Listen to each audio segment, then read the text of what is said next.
Hello, everyone, and welcome back to Intelligent Pod, the show where we make sense of modern life one brilliant idea at a time. I'm your host, Sophie Lane, and I am so glad you've joined me today. If this is your first time tuning in, a very warm welcome. If you're a regular, thank you for being part of our curious, thoughtful community. Today, we're diving into a topic that feels more urgent than ever: digital detoxification, specifically strategies for reclaiming your mental space in 2025.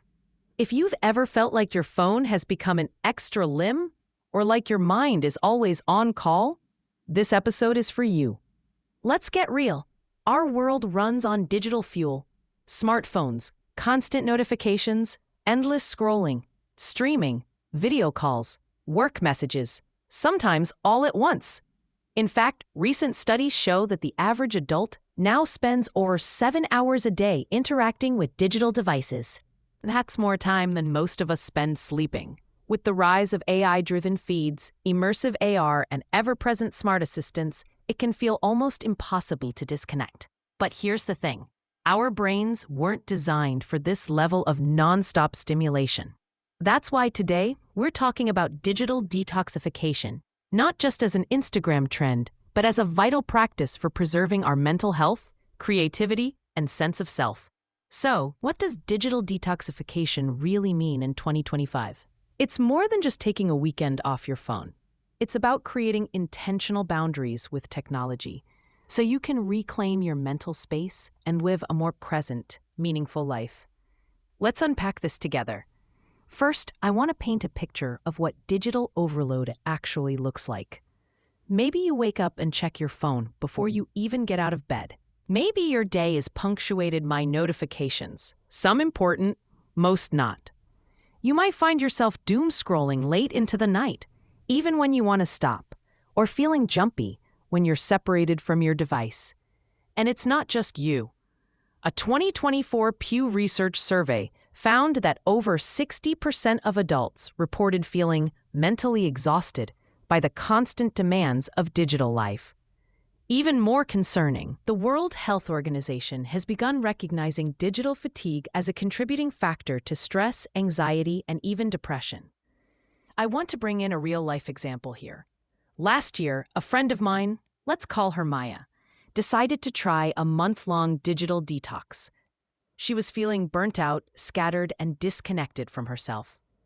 She started by removing social media apps from her phone, setting strict no-screen hours in the evenings, and swapping her morning scroll for a walk outside. The first week was tough. She felt restless and almost panicky without the constant hum of information. But by week 3, she noticed something amazing. Her mood lifted, her sleep improved, and she was more present in conversations. Maya's story isn't unique.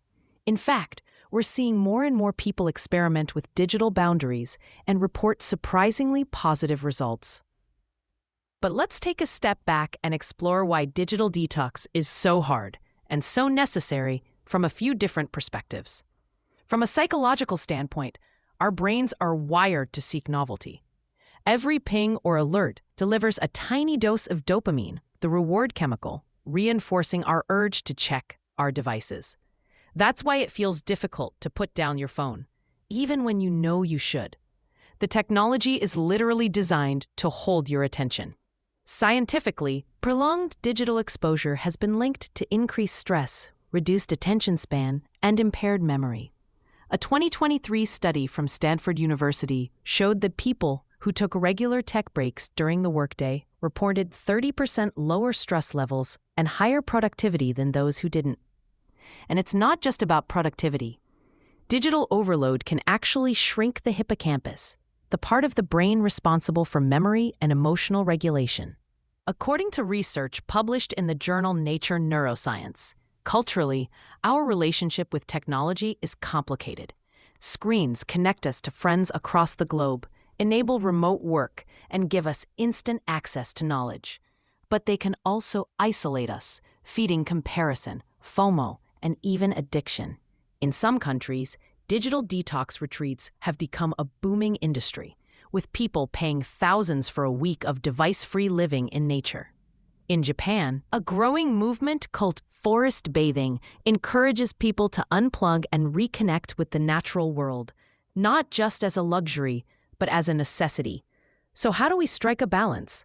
Is it really possible to reclaim our mental space in a world that seems determined to flood it with information, notifications, and noise? Let's talk strategy. I want to offer you some clear, actionable steps you can try, no matter how wired in your life feels right now.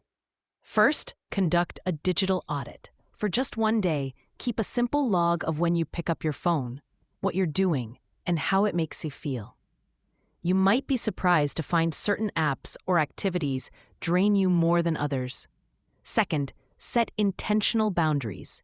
This could mean establishing no phone zones in your home, like the dinner table or bedroom. Or it could be time-based, a power-down hour before bed, or a digital-free morning routine. You could even try a full tech Sabbath once a week, dedicating a day or even an afternoon to being offline. Third, use technology to help you detox. Ironically, there are tons of apps and device settings now designed to limit screen time, mute notifications, or gently nudge you to take breaks.